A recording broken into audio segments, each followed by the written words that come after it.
buenas noches, bienvenidos a la entrevista estelar. Yo soy Milagro Zambrano y en los próximos minutos conversaremos con un economista político, diputado al Parlamento por la Mesa de la Unidad Democrática. Es secretario general del Movimiento Progresista de Venezuela.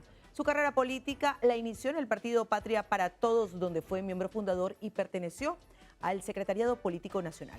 Nuestro invitado es en la actualidad el segundo vicepresidente de la Asamblea Nacional. Esta noche con nosotros el diputado Simón Calzadilla. Bienvenido a la entrevista estelar, diputado. Muchísimas gracias, Milagro, y a Venevisión por invitarnos a participar y a expresarnos a través de tan importante medio. De inmediato vamos a ver un video e iniciamos nuestra conversación. Mira, es altamente preocupante que haya todavía sectores políticos dentro de Venezuela que consideren que su opción es la violencia. Es altamente preocupante que haya aquellos que señalen que un diálogo de paz no es lo que está en los planes de su acción política, que por el contrario, persisten en el llamado a la violencia. Nosotros insistimos, nosotros no vamos a permitir que se levanten de la mesa de diálogo, que nos mantengamos en la mesa de diálogo, que es una mesa de paz, y es lo que quieren todas las venezolanas y todos los venezolanos. El alcalde Jorge Rodríguez dice que la oposición está vinculada o promoviendo acciones violentas. También señala que estarían obligados a quedarse en una mesa de diálogo. En primer lugar, la oposición lo que ha hecho en los últimos tiempos es exigir respeto a la Constitución y pedir elecciones. Queríamos referéndum revocatorio establecido en la Constitución. Eso es un llamado a la violencia. El llamado a la violencia es cuando tú no respetas ese derecho constitucional y a través de una conspiración con unos jueces corruptos y unos gobernadores del PSUV, le robaste ese derecho a los ciudadanos para que definieran y evaluaran en las urnas si este gobierno tenía que continuar o no. Eso sí genera violencia. Violencia la genera el hambre que siente la gente. Violencia la genera la delincuencia, que es lo único que en este país crece y se fortalece. Violencia, la falta de medicamentos y la ausencia de respuestas y la posibilidad que en esta gran oportunidad que significó la mesa de diálogo, el gobierno le presentara una alternativa democrática, participativa y electoral al pueblo venezolano para que se expresara. Quería también preguntarles, ¿espera la MUD algún gesto del gobierno que reconsidere esta situación y que piense en dar, muestras para que la oposición continúe sentada en la mesa de diálogo? Si el gobierno no tiene que darle muestras a la oposición, tiene que darle muestras de rectificación, de reflexión y de responsabilidad al pueblo venezolano. Pero la MUD está esperando algún gesto, alguna muestra para continuar en el diálogo. Lo único que estamos esperando nosotros es lo que está esperando los mediadores, los facilitadores, el pueblo y la comunidad internacional, que el gobierno respete y cumpla con lo que acordó, la liberación de los presos políticos, que el Tribunal Supremo de Justicia sentencie el caso de Amazonas, el canal humanitario y el cronograma electoral en el que podamos terminar en un proceso en el que sea el soberano de la democracia el que tome la última decisión en las urnas electorales. Pero mientras todo esto sucede, la gente sigue viendo cómo se va deteriorando y sintiendo cómo se va deteriorando su calidad de vida. Las personas se levantan a las 5 de la mañana o pasan toda la noche metidos en una cola. ¿Cuáles son las propuestas concretas por parte de la oposición para tratar de solventar la situación que está viviendo los venezolanos y que está generando crisis en el país? Milagros, todos los venezolanos, más del 90%, estamos de acuerdo que mientras este gobierno esté ahí, nuestra situación no va a mejorar. Siguen anclados a un modelo equivocado y están tan divididos y fracturados que ni siquiera se pueden poner de acuerdo para cumplir los mínimos requisitos que en la mesa de diálogo con los actores internacionales acordaron. Para que aquí pueda empezar a detenerse el empobrecimiento brutal de los venezolanos, hay que empezar por cambiar este gobierno y este modelo y ir hacia la construcción de un gobierno de unidad nacional que revierta todo esto y aprovechemos las grandes potencialidades que tiene nuestro país para convertirnos nuevamente en aquel territorio donde los jóvenes del mundo venían a realizar sus sueños aquí y no este drama doloroso donde nuestros jóvenes, cuando ven su futuro postrados en su propia patria, tienen que irse a otros países, cuando están muriendo niños por falta de atención médica o por hambre. Algunos analistas han señalado que lo peligroso de la situación es que quienes no vean que es parte de toda la población solventada sus necesidades básicas, podrían presentarse en algún momento un estallido social, acciones violentas. ¿Cree usted que esta tesis corresponde con la realidad? El hambre es muy mala consejera. Y si tú no le das salidas y canales democráticos para que la gente participe en la superación del problema, eso puede generar situaciones que se nos escapen de control. Yo conversaba con unos amigos y les decía que una de las dificultades que yo observo para establecer los llamados de activación de procesos de manifestación de calles pacíficos es que las concentraciones, la gente que va a ir a esas concentraciones en Caracas va a querer ir a Miraflores, contener a la gente en su desesperación y la necesidad que tienen de que se produzca un cambio de gobierno. Es cada vez más difícil contenerlo y eso para nosotros es preocupante. Hemos dicho que si el gobierno no rectifica ante el empobrecimiento brutal del venezolano, esto puede terminar en una tragedia. Fíjate lo que pasó con la confiscación del referéndum revocatorio. Pero antes de tocar el tema del revocatorio, también quisiera preguntarle, porque ya la oposición y el presidente de la Asamblea Nacional ha destacado que van a retomar el tema de la determinación de responsabilidad política al presidente Nicolás Maduro, el Parlamento. Sin embargo, los mediadores habían señalado que no se tomaran acciones o medidas que fueran a verse como una agresión por alguna de las partes. ¿Para cuándo está previsto este juicio político en la Asamblea Nacional, que para el gobierno dice que no es competencia de la Asamblea Nacional realizarlo? Nosotros, está en la Constitución, nosotros la Asamblea Nacional puede establecer responsabilidad política de cualquier funcionario público y el presidente de la República es un funcionario público. Ahora, la responsabilidad política no lleva a su destitución, porque para que fuese destituido tendría que la Fiscalía, el Poder Ciudadano, solicitar el antejuicio de mérito al Tribunal Supremo de Justicia y al Tribunal Supremo de Justicia solicitarle a la Asamblea el antejuicio de mérito. Yo no creo que eso vaya a pasar. Es decir, es una sanción moral, ética. El gobierno, ¿cuál es el problema? Que ellos desconocen las decisiones de la Asamblea. Ellos no le paran a las decisiones de la Asamblea, pero en el contexto internacional sí. Ellos saben muy bien que mientras los convenios de interés nacional no sean aprobados por la Asamblea Nacional, ningún gobierno serio va a firmarlo y eso significa endeudamiento. No tienen cómo conseguir financiamiento externo y la credibilidad es cada vez mayor y la desconfianza. ¿Qué va a pasar con las elecciones en Amazonas? Porque 2 de los diputados pertenecen a su organización política. ¿Y habrá elecciones próximamente? ¿Están preparados para un eventual proceso electoral? Nosotros estamos solicitando es que el Tribunal Supremo de Justicia decida.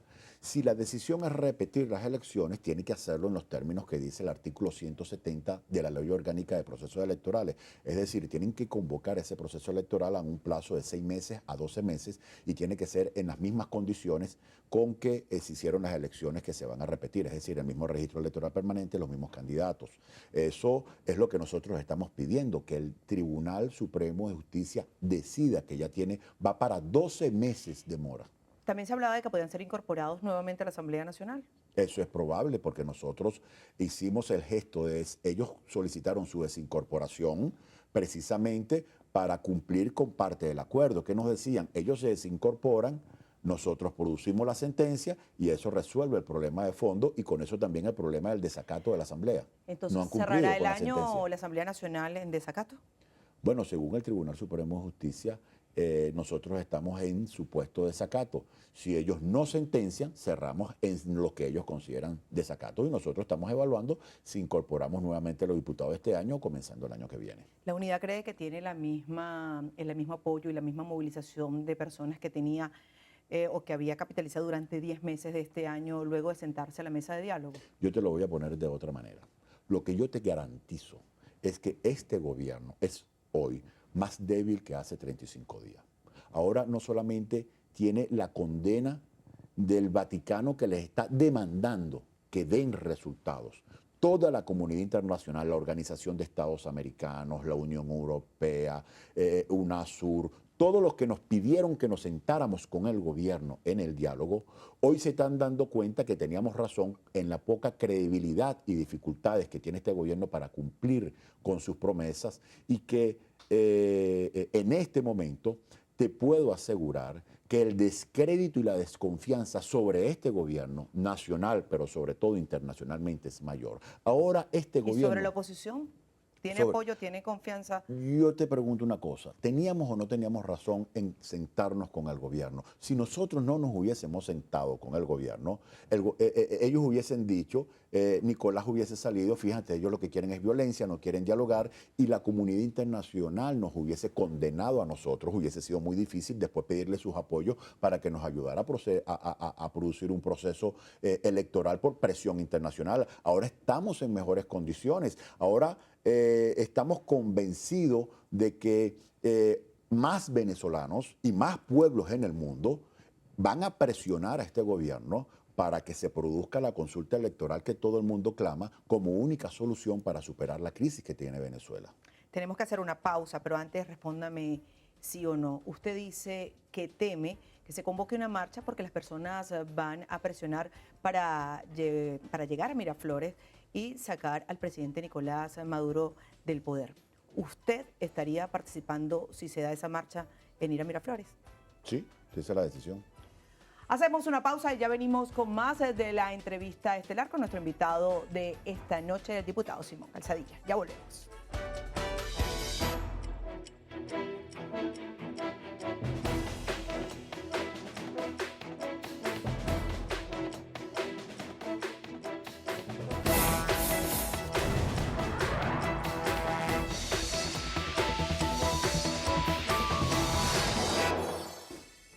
Continuamos en la entrevista estelar con nuestro invitado esta noche, el diputado Simón Calzadilla, segundo vicepresidente de la Asamblea Nacional. Diputado, quería preguntarle, ya ha pasado un año desde que, bueno, ya la Mesa de la Unidad Democrática logró este triunfo. ¿Cuál es el balance al pasar ya todo este tiempo, estos 12 meses? ¿Creen ustedes que han cumplido con la expectativa de los venezolanos que votaron por un cambio en el Parlamento? Me da mucha satisfacción el hecho de que todas las encuestas aparecemos como la única institución del poder público nacional con aprobación, que está de primero junto con la iglesia y sectores económicos en el tope de la popularidad, de la credibilidad, del respaldo. Y eso para nosotros es muy satisfactorio. En este año donde no nos transfirieron un solo bolívar, donde los diputados tenemos 10 quincenas que no cobramos, logramos producir 34 leyes aprobadas en primera discusión, 11 leyes aprobadas en segunda discusión y de esas 8 sancionadas. Producimos no sé cuántas investigaciones, logramos recibir a no sé cuántas comunidades para escucharlos y elevar sus Sin quejas. embargo, diputados, Producimos investigaciones importantes. ¿fueron declaradas o inconstitucionales o que no procedían por el Tribunal Supremo de Justicia? La democracia, Milagro, funciona cuando todas las instituciones cumplen con su competencia constitucional. Lamentablemente nosotros cumplimos con creces. La cantidad de investigaciones, de leyes que sancionamos, supera lo que se hizo en 5 años en la gestión pasada. Ahora, que el Tribunal Supremo de Justicia, en vez de hacerlas valer, lo que hace es ponerle obstáculos, el Ejecutivo, en vez de ejecutar ese mandato y hacerlas valer, lo que hace es negarla, la democracia no funciona. Ahora, eso no quiere decir nosotros cumplimos con nuestro deber y eso lo reconoce toda la comunidad venezolana. Usted es economista y quiero preguntarle sobre el tema que preocupa tanto a los venezolanos y es el tema y la crisis económica que vive el país. Y es que en los últimos días hemos visto cómo el valor de la moneda ha venido disminuyendo considerablemente. Hoy un sueldo mínimo son prácticamente, o en unos días serán 3 billetes, uno de 20.000, uno de 5.000 y uno de 2.000. 10.000, de 2.000. Pero eso es el sueldo mínimo. Pero para ir a hacer mercado se necesitarían, para cubrir la canasta básica, unos 10 billetes de 20.000. ¿Qué pasó? ¿Qué le pasó a la moneda?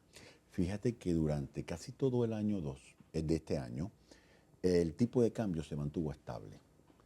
Incluso empresarios, comerciantes se endeudaron, buscaron sus ahorros en dólares y trajeron mercancía de Colombia, de Brasil, financiaron sus comercios. ¿Por qué?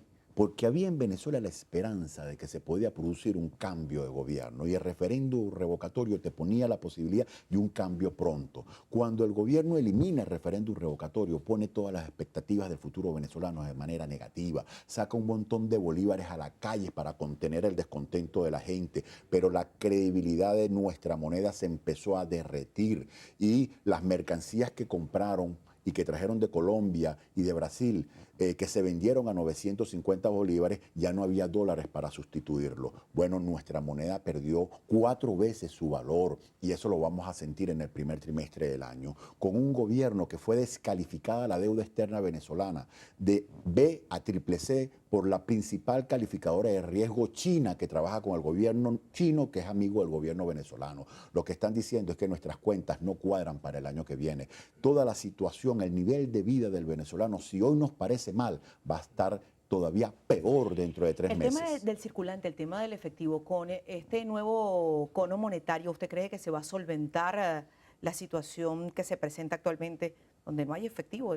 Desde hace 2 años le estamos diciendo al gobierno que tenía que ajustar el cono monetario, que estos billetes tenían que salir hace 6 meses. ¿Tú sabes por qué está el retraso? Y el 15 de diciembre apenas que van a sacar un puñito de billetes de 500, porque la última emisión de billetes de 100 no se lo pagaron a la Casa de la Moneda Inglesa, que nos hace los billetes de alta denominación, y tuvieron que refinanciar, buscar, y hubo todo un retraso que ahora nos agarró diciembre sin efectivo para pagar, con el sistema de la plataforma tecnológica obsoleta y colapsada, porque tampoco le dan los dólares a las compañías para que se modernicen. Vamos a empezar a resolver el problema al gobierno, es en el primer trimestre, primer semestre del año que viene, pero vamos a pasar mucho trabajo en diciembre y en enero porque no vamos a tener efectivo suficiente para pagar las mercancías. Vamos a revisar las redes sociales, específicamente su cuenta en Twitter, donde vamos a ver más allá de 140 caracteres, algunos mensajes que usted ha publicado. Dice así: desde la Asamblea Nacional queremos ayudar al sector privado como voceros ante el gobierno para que rectifique en materia económica. Bueno, nosotros inclusive en la mesa de diálogo tenía una parte económica donde estaba responsable de llevar la voz de las clamores del sector privado, nuestro secretario ejecutivo Chugo Torrealba. Nosotros desde la Asamblea producimos debates, recomendaciones. La Comisión de Finanzas, a la que yo también pertenezco, producimos informes que se le mandaron al gobierno, producto de nuestro debate con empresarios, con comerciantes y economistas. Y sin embargo, el gobierno sencillamente no rectificó en nada. Cuando tú lees los considerandos de los 7, ya perdí la cuenta de cuántos decretos de emergencia ha metido el gobierno, en ninguno de los considerandos reconoce que cometieron algún error. Todo es culpa de los demás, nada de ellos. Eso lo que ha hecho es profundizar el colapso de la economía venezolana, que va a tener momentos espantosos, no solamente la economía privada, sino las empresas que controla el gobierno, como PDVSA, las empresas básicas, entre otras, que están a punto del colapso. Diputado, hacemos una nueva pausa. Al regreso continuamos con más de la entrevista estelar. Ya volvemos.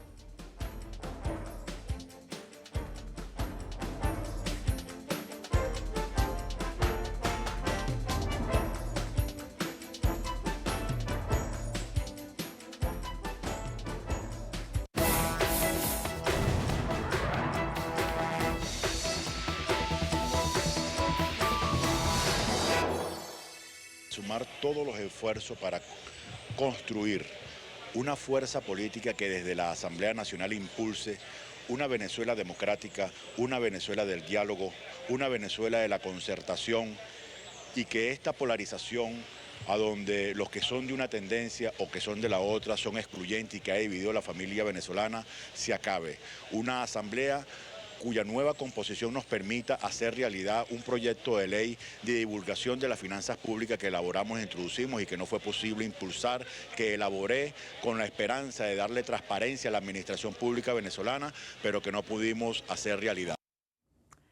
Un material de hace 6 años atrás, del 2010. Usted pertenecía en ese momento, estaba en el PPT y apoyaba el gobierno del presidente Hugo Chávez. En ese momento usted hablaba de una oposición con determinadas características. ¿Cómo le ve ahora? Oye, la vigencia es total, la pertinencia. En ese momento ya nosotros no apoyábamos al presidente Chávez, y fíjate que prácticamente si tú no dices, no pones la fecha, vale hoy enormemente. Es decir, la política de la polarización, de la confrontación, de la descalificación, es lo que más daño le ha hecho a Venezuela. Y tenemos a un gobierno signado precisamente por esa política. En ese momento el presidente era Chávez, ahorita es Nicolás, pero el modelo sigue siendo el mismo. Pero qué satisfacción me da, porque yo 5 años después regresé a la Asamblea Nacional. Y en ese momento usted apoyaba el proyecto revolucionario. No, ¿En el en ese 2010? momento, no, ya en ese momento ¿Cuándo nosotros... pasa Simón Calzadilla a la oposición? En el 2008 a 2009. En esa fecha nosotros nos desprendimos precisamente del proyecto que cambió en el 2007 el presidente Chávez con aquella famosa reforma y empezó todo un sistema totalitario que empezamos a criticar. Pero que nos llevó al formalmente es rompimiento. el 2011 cuando el PPT se divide. No, porque en ese momento el PPT sacó sus propias planchas. Yo fui candidato por Lara, formando equipo con Henry Falcón, y ya no pertenecíamos a la alianza del gobierno. El gobierno tenía sus candidatos y nosotros nuestros propios candidatos. Ya habíamos salido.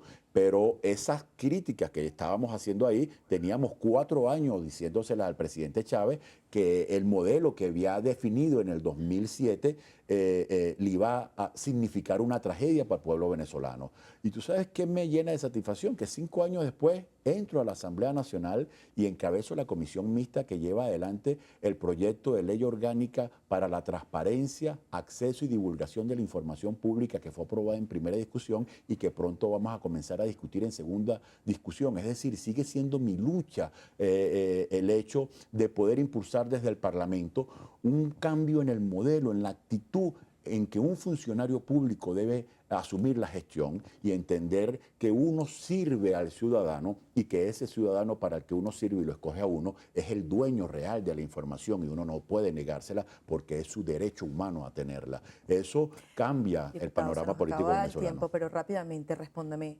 ¿Ya se están realizando todas las reuniones para la conformación de la nueva presidencia o la nueva junta de la Asamblea Nacional? Nosotros acordamos a 5 años la rotación de la directiva de la Asamblea Nacional y el año que viene comenzamos con la primera rotación. ¿A quién le corresponde? Le corresponde la presidencia a Primero Justicia. Vamos a pasar al juego de palabras y le pregunto cuál es la palabra que más le gusta a Simón Calzadilla. La palabra que más le gusta a Simón Calzadilla, Venezuela. ¿La que menos le gusta? La confrontación. ¿Un hombre de palabra o de acción? Ambas. Una palabra para la Venezuela de hoy. Esperanza. Tiene 1 minuto para despedir el programa y el reloj que aparece en pantalla le estará indicando el tiempo, diputado. Yo quiero decirle a nuestro pueblo, a la mujer, al hombre, al joven, al trabajador, que hoy que estamos viviendo una situación tan compleja, tan difícil, tan desesperante, tenemos que asumirla con serenidad, con firmeza, con seriedad, con compromiso, y que de manera disciplinada, organizada, coherente, la sociedad venezolana, luchadora por un destino mejor y una Venezuela diferente a lo que hoy tenemos, vamos a lograr producir en el año 2017 un cambio político que nos permita convertir a nuestra patria en la patria linda, digna, de progreso, que por muchos años fue y que puede volver a ser mejor. Que los errores del presente y del pasado nos sirvan para aprender como sociedad y construyamos entre todos en un gobierno de unidad nacional una Venezuela mejor, una Venezuela bella. Se le acabó el tiempo, diputado. Muchas gracias por venir a la entrevista estelar. A ustedes, muchas gracias por acompañarnos desde sus hogares y será hasta el próximo sábado.